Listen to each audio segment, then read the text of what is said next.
네, 안녕하십니까. 장보는 남자 토마토 투자자문 김경환 운용량입니다. 최근에 제약바이오 섹터들이 많이 급락을 하고 있습니다. 특히 성장, 2015년 상반기를 이끌었던 성장주 중에 이제 대표적인 섹터가 이제 제약바이오라고 할 수 있는데, 제약바이오주들의 글로벌리 급락이 좀 이루어졌었고, 그에 따라서 고평가냐 아니면 뭐 지금이라도 팔아야 되냐 아니면 저가 매수 기회다라는 의견들이 굉장히 좀 분분한 것 같습니다.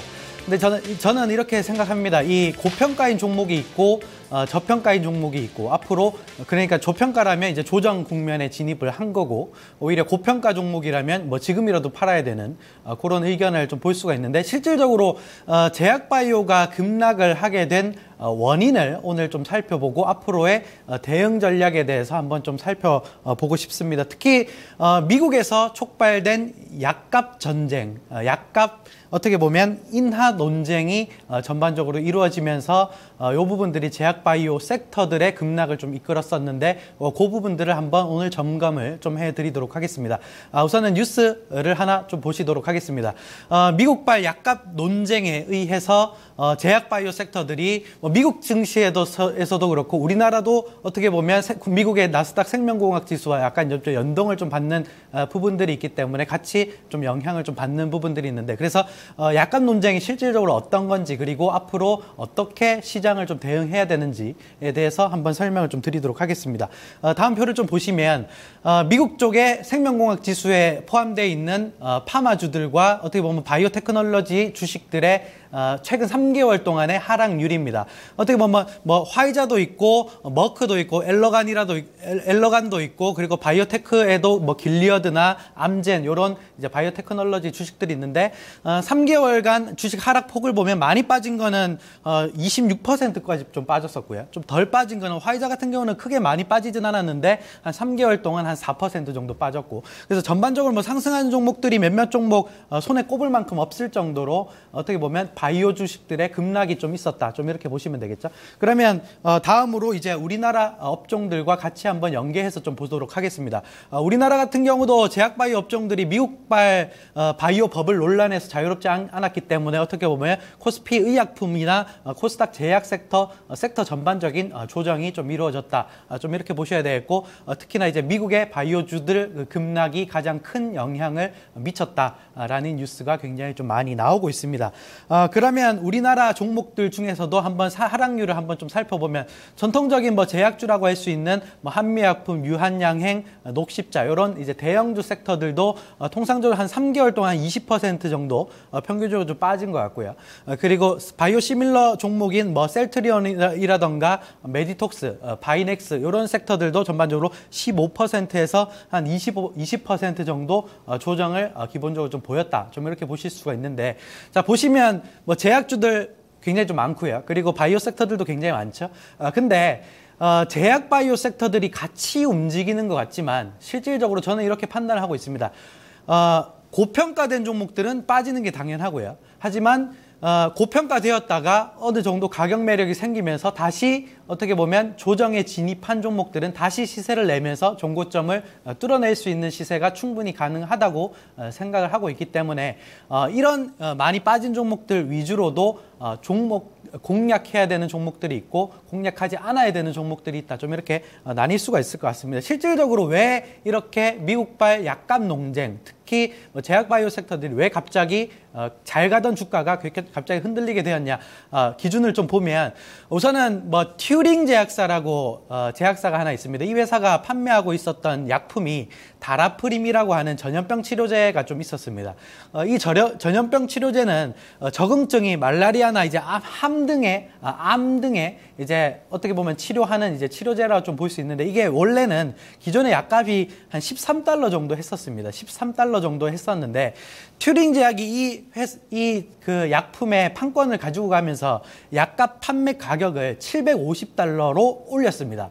이제 요게 이제 문제가 좀 되면서 어떻게 보면 힐러리 클린턴 전 국무장관이 여기에 대한 이제 우려감을 좀 나타내면서 발언을 좀 한 게 있는데, 요거를 좀 하나 좀 보시면, 이 힐러리 국무장관이 전반적으로 약가에 대한, 그러니까 뭐 앞으로 대선 주자이기 때문에 미국의 약가 지출이 급증세로 지나가고 있는 거. 그러니까 2014년에도 그렇고 2015년에도 그렇고 미국의 약가 지출 소비가 굉장히 좀 많이 늘어나고 있기 때문에 여기에 대한 부담을 느낌과 더불어 아까 다라프림이라는 제약이 $750까지 가격이 좀 급등하다 보니까 이렇게 발언을 하게 됩니다. 트위터에서 어떤 발언을 하게 되냐면 앞으로 전문 의약품 시장에서 이 같은 가격 상승, 그러니까 폭리를 취한다는 거죠. 폭리를 취하는 제약사가 나오면 적정한 규제를 좀 가하겠다라는 언급을 트위터에 좀 올리게 되면서 이게 이제 미국뿐만 아니라 뭐 우리나라도 같이 영향을 좀 받았겠죠. 그래서 미국의 뭐 다우존스나 나스닥에 있는 뭐 바이오 섹터들 혹은 이제 제약 섹터들이 급락이 전반적으로 좀 이루어졌었던 부분들이다. 좀 이렇게 보시면 될 것 같습니다. 근데 이제 힐러리 전 국무장관이 대선 정책을 낸 부분들을 좀 자세히 좀 살펴보면 실질적으로 약가가 너무 많이 비싸지지 않는 선에서의 조절, 정책을 중점적으로 좀 쓰고 있습니다. 특히나 만성 질환자에 대한 약 처방의 한도를 좀 제한하는 부분들이나 아니면 뭐 소비자 대상 이제 약품 광고비가 너무 많이 들어가게 되면 약가의 부담을 어떻게 보면 시킬 수가 있기 때문에 가격 전이를 시킬 수가 있기 때문에 그런 부분들에 대한 제도, 규제 이런 것들이 전반적으로 좀 있고요. 그리고 연구개발 비용을 너무 투자를 많이 안 하면 그거에 대한 또 규제도 어느 정도 좀 이루어내겠다라는 부분들의 정책적인 부분들이 있습니다. 그래서 정책 목적은 뭐냐면 미국의 약 처방 소비 지출이 너무 많이 늘어나다 보니까 어떻게 보면 아픈 사람들이 이 약을 소비하기가 굉장히 좀 뭐 여력이 좀 안 되시는 분들은 아픈데 약은 먹어야 되는데 이게 이제 지출 중에서 많이 차지하다 보면 정책적으로 좀 문제가 된다, 좀 사회적으로 좀 문제가 된다, 좀 이렇게 판단하고 있기 때문에 정책적인 목적 자체가 이제 지출 수준에 대한 부담을 좀 완화시키기 위한 전반적인 좀 정책을 내고 있다, 좀 이렇게 보시면 됩니다. 근데 우리나라 같은 경우도 이제 약가 인하의 논란에 좀 있었던 부분들이 좀 있습니다. 2012년도로 한번 좀 돌아가 보면 2012년도 4월 달에 약가 인하를 정부 정책적으로 좀 시행을 했었던 적이 있습니다. 실질적으로 2014년 4월 1일에 뉴스고요. 뉴스를 좀 보시면 4월 1일부터 약가 일괄 인하를 강행을 한다. 이런 뉴스들이 전반적으로 좀 나왔죠. 그리고 나서 1년 뒤에 실질적으로 제약업체들이 타격을 받았나를 보면 오히려 약가 인하 타격을 극복하고 실적이 오히려 더 개선이 됐습니다. 자, 요게 뭐를 의미하냐면 정부는 약을 급격하게 내릴 어떤 목적은 없습니다. 정부의 목적은 뭐냐면 일반적으로 아픈 사람들이 적정한 가격선에서 약을 소비하기를 권장하는 거지 제약산업을 죽인다 혹은 바이오 산업을 죽인다 이런 목적이 아니기 때문에 이 정책적인 목적을 확실하게 우리가 인지하는 것이 굉장히 좀 중요하다. 좀 이렇게 말씀을 좀 드리고 싶고 그 안에서 제약 바이오주들 우리나라 같은 경우는 2012년도 4월 달에 약가 인하를 시행을 좀 했었습니다. 실질적으로 약가 인하에 전반적인 타격을 받았던 업체들 같은 경우는 주가가 급락을 했었죠.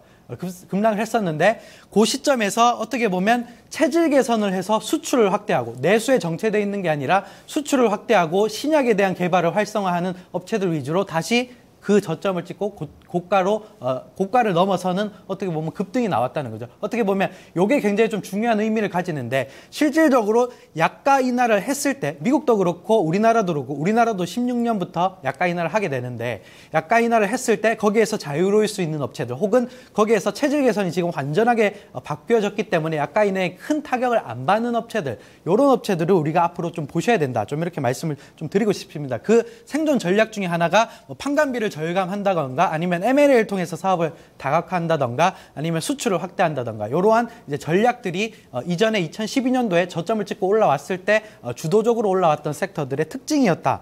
좀 이렇게 보시면 됩니다. 그래서 우리나라 같은 경우도 내년부터 약가 인하가 이제 실시가 되게 됩니다. 특히 2016년 초부터 정부가 실거래가 약가 인하 정책을 실시하기 때문에 실질적으로 일괄적으로 2016년 뭐 1월에서 3월 정도 시행이 된다면 이쪽에서 그 약가가 대폭적으로 인하가 될 가능성이 높다. 좀 이렇게 보시면 되겠죠. 그래서 실질적으로 타격을 받는 업체들은 어떤 업체냐고 한번 보시면 자, 원내 처방의 인하율이 굉장히 좀 큽니다. 그러니까 원내 처방이라는 거는 병원 안에 있는 환자들한테 처방하는 약품이 많은 업체들 있죠.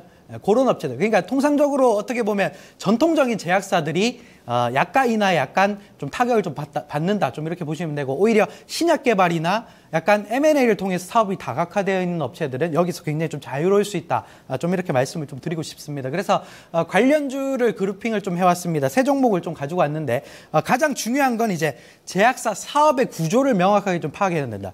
첫 번째로 이제 한미약품인데, 한미약품의 기업 가치 대부분은 처방약품이 아니라 신약 가치로 형성이 좀 되어 있는 종목이고요. 인트론바이오, 코오롱생명과학이나 코오롱생명과학을 가지고 있는 코오롱 같은 경우 다 신약을 기반으로 해서 주가가 상승 나왔던 종목들이기 때문에 이런 종목들은 어떻게 보면 적절한 조정권역에 지금 진입을 하고 있는 것이다. 좀 이렇게 보시면 될 것 같습니다. 첫 번째로 한미약품을 좀 보시면 대부분의 신약 가치로 좀 모멘텀이 좀 있기 때문에 이 업체 같은 경우는 조정을 받고 다시 한번 추세를 만들 가능성이 높다. 좀 이렇게 판단을 하고 있고, 두 번째로 인트론바이오. 인트론바이오 같은 경우 연내 라이센스 아웃 하려는 굉장한 의지를 회사 측에서 가지고 있기 때문에 이 종목은 앞으로 굉장히 좀 주목을 좀 해보셔야 된다.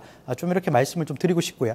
그리고 코오롱 생명과학의 어떻게 보면 지주회사인 코오롱 같은 경우도 티추진 C에 대한 가치가 시간이 지나면서 아마 부각이 될 겁니다. 그래서 상대적인 타 바이오 섹터들보다는 좀 덜 빠지고 오를 때는 또 굉장히 좀 많이 오르는 부분들이 특징이 있기 때문에 이런 세 종목을 앞으로 공략을 좀 해보는 것도 굉장히 좀 유효하겠다. 좀 이렇게 말씀을 좀 드리도록 하겠습니다. 네, 오늘 여기서 마치도록 하겠습니다. 감사합니다.